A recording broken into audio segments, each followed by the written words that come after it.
أعوذ بالله من الشيطان الرجيم.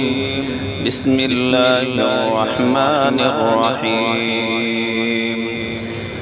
أفحسبتم أنما خلقناكم عبثا وأنكم إلينا لا ترجعون فتعالى الله الملك الحق لا إله إلا هو رب العرش الكريم.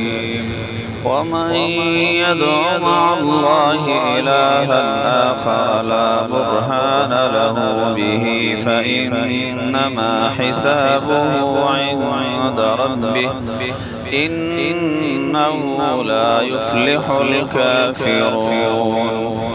وقل رب اغفر وارحم وأنت خير الراحمين.